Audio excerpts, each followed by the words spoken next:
Olá pessoal, tudo bem? Hoje a gente vai para nossa segunda aula assíncrona, né?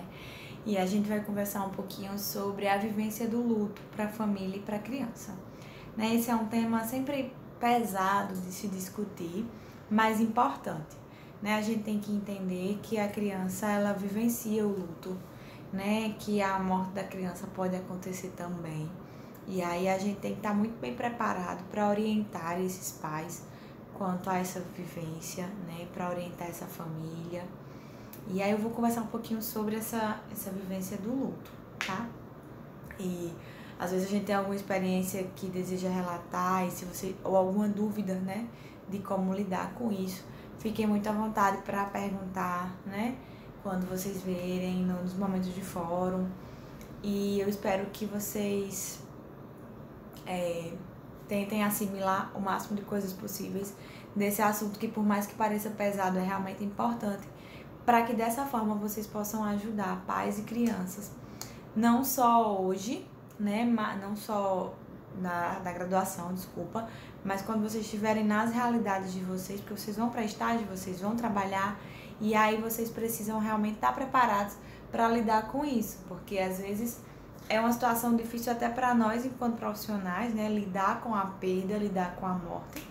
E aí a gente precisa estar muito bem preparado para conseguir auxiliar a família, porque senão a gente sai aí de uma posição que deveria ser ajudadora e passa para uma posição que compartilha da dor e dificulta, né, esse processo de entendimento da família. Então, o óbito, gente, arrumar aqui, faz parte do desenvolvimento humano, né? E geralmente ele acompanha o ser humano durante todo o ciclo vital. É muito incomum a gente ter a perda de crianças e adolescentes, né? O ciclo vital nasce, cresce, reproduz e morre. Então, as pessoas elas morrem no final da vida. Mas aí, por causa de acidentes, né? Doenças congênitas, a gente tem aí mortes precoces, né? Que acabam furando essa ordem natural das coisas.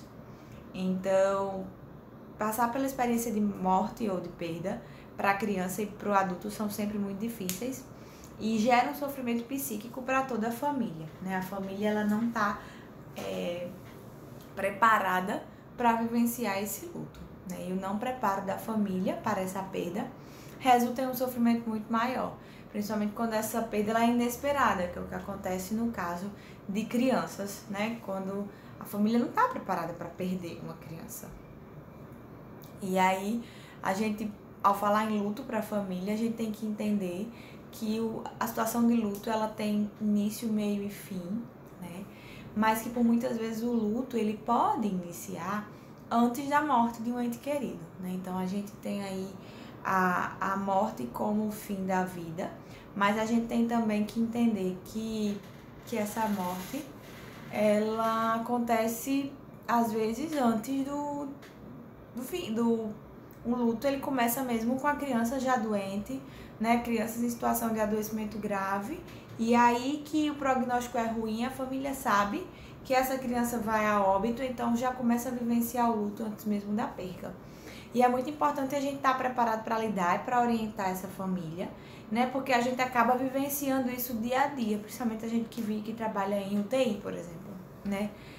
Esse luto antecipado, ele provoca angústia, ele provoca desespero, né? Ele provoca ansiedade e aí torna todo o processo que já é difícil em algo muito mais difícil. Pensando nisso, eu preciso falar dos estágios do luto, né? E a gente fala nesse estágio do luto pro adulto, né? Muito mais comum um adulto aceitar dessa forma. E aí a gente entende que para a criança a gente vai ter especificidades próprias de cada fase, né? De cada faixa etária. Então, e aí eu vou falar mais na frente, mas por enquanto eu vou falar do estágio do luto pro adulto, né? E aí para os pais, né, que perdem seus filhos, por exemplo. A gente tem primeiro a negação, né? Ele não acredita que aquilo está acontecendo, né? E ele, como uma forma de defesa, cria uma ilusão de que se está vivendo um pesadelo. Então a gente tem essa primeira fase aí do luto. A segunda fase é a raiva, né? Então a pessoa ela passa daquela situação de negação para aquela situação de raiva, né? Começa a reconhecer a perda, mas ainda um grande sentimento de impotência. A terceira é uma tentativa de barganha, né? De negociação, de será que se eu fizer aquilo ou isso, né, não aconteceu? Isso é muito comum em situações de doenças graves também, né? A questão de barganha, porque a pessoa vivencia o luto na hora de descobrir uma doença grave também. E aí, por fim, a gente tem a depressão, que é o estágio mais crítico do luto, né? E ele reconhece a perda doente de uma forma definitiva. Há uma enorme sensação de vazio no peito. E aí os enlutados, eles querem ficar sozinhos, querem ficar distante. As pessoas, elas começam a se resguardar um pouco mais. E por fim, a aceitação, que é a última fase, né? E esses tempos, eles são variáveis, isso é de situação para situação, de pessoa para pessoa. E aí, no caso, ocorre a aceitação da perda com um profundo sentimento de serenidade e paz em relação à perda do ente querido, né? Há um sentimento de aceitação e de saudade. E aí, qual é o nosso papel diante disso tudo, né? Eu deixo aí a pergunta e eu queria que vocês agora pausassem aí esse vídeo e pensassem como é, né, o nosso papel diante dessa família que perdeu um ente querido, né? O que é que a gente faz? Como é que a gente deve agir? Qual é o nosso dever diante disso tudo? Porque às vezes parece difícil, né, lidar no dia a dia na assistência, mas a gente tem técnicas e a gente sabe mais ou menos procedimentos, né? A gente sabe exatamente o que fazer, mas na situação do luto a gente não sabe o que vai encontrar, né? A gente não sabe a reação da família, a fase que a gente está encontrando essa família.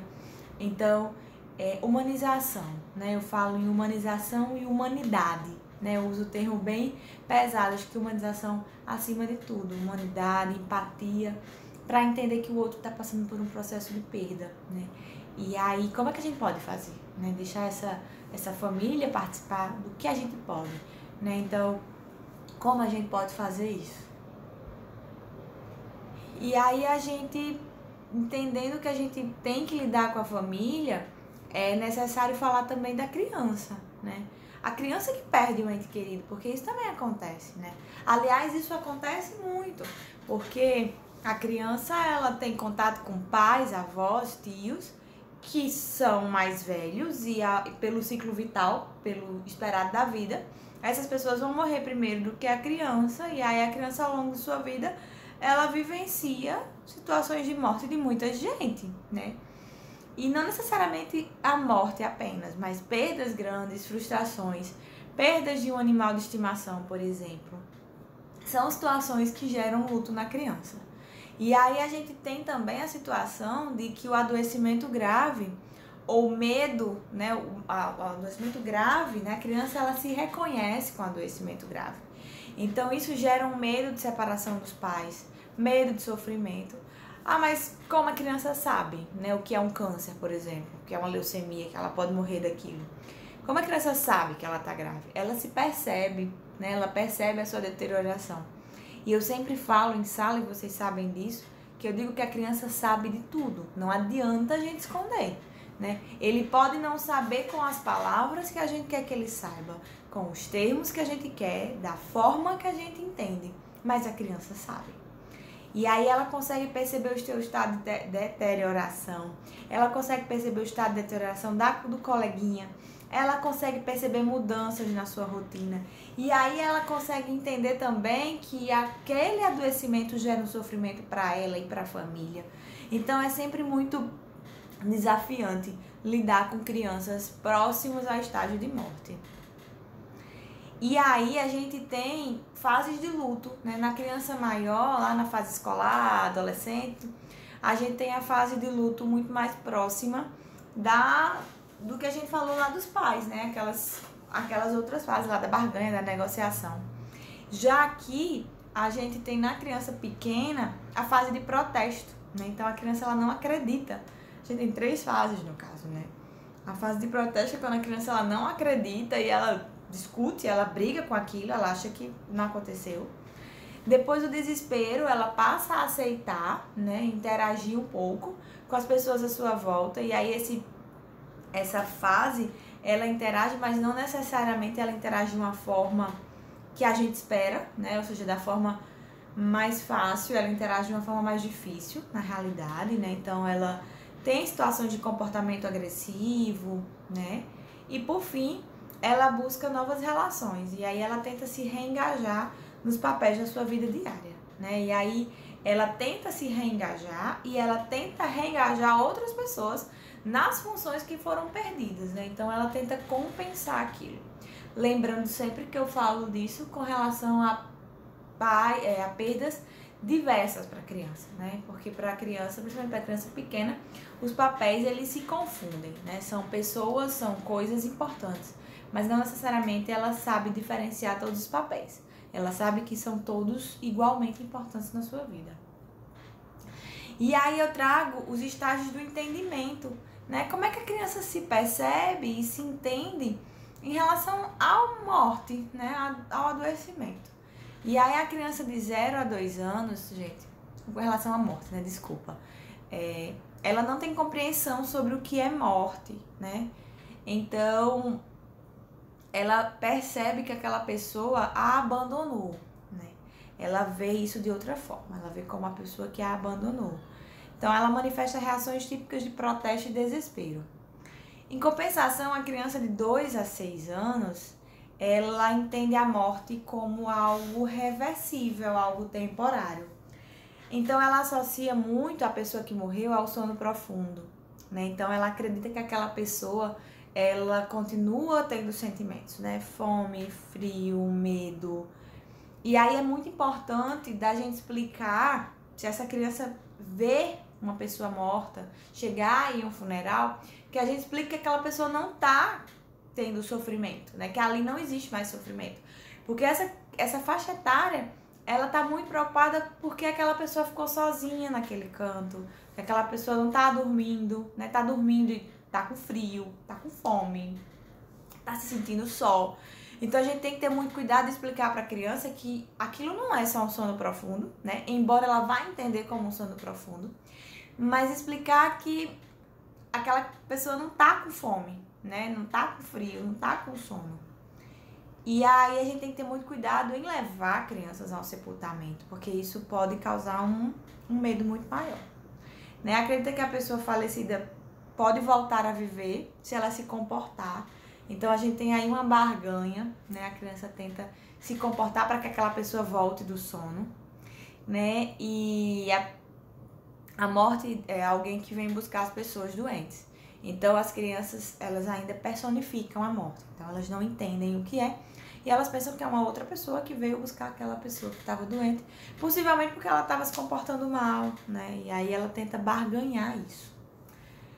A partir dos 6 a 11 anos é que a criança ela começa a entender que a morte é algo irreversível, né? Mas não é universal. Então ela entende que a morte não volta, mas que não acontece com pessoas próximas a ela. Então a gente também tem que ter cuidado, porque ela vai vivenciar o luto de um coleguinha, né? Mas ainda não vai vivenciar o luto dela, né? E a gente tem que ter muito cuidado com isso. E as crianças maiores de 11 anos, né? Elas realmente compreendem a morte como irreversível, universal e inevitável. Elas entendem que isso é do ciclo vital. Então todos os seres vivos morrem, né?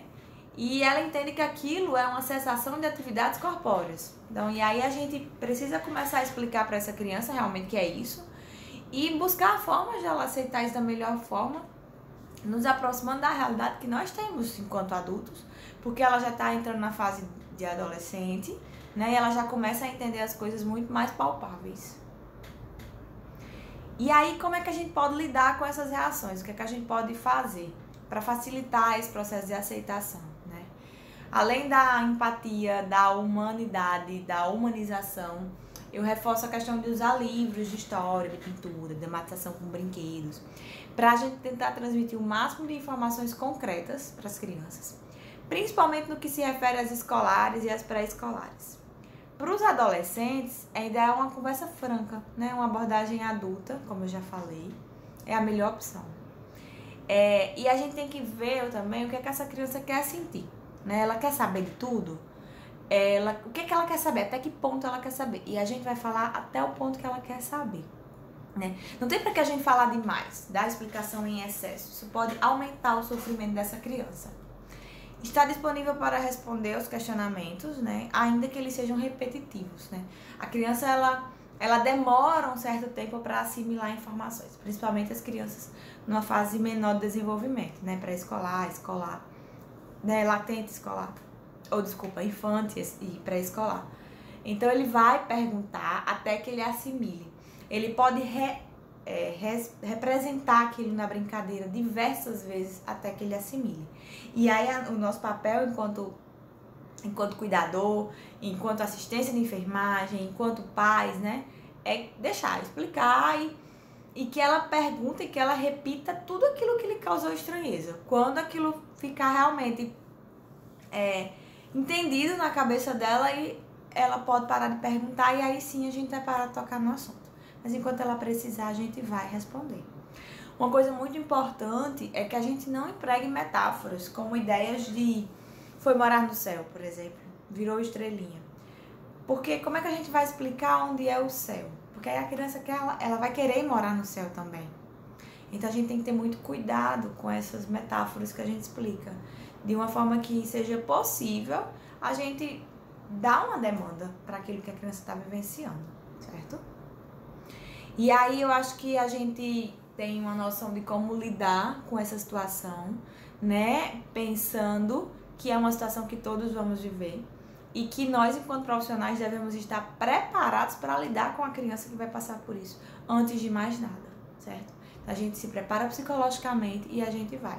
Tem pessoas que têm uma dificuldade maior em lidar com isso, então se vocês se perceberem com essa dificuldade de lidar com a vivência do luto para a criança ou para os pais, né, que vocês tenham muita serenidade de tentar que um outro colega, né, assuma esse momento, porque a família e a criança precisam de profissionais que atuem, de novo, com humanidade, humanização, empatia e serenidade, certo?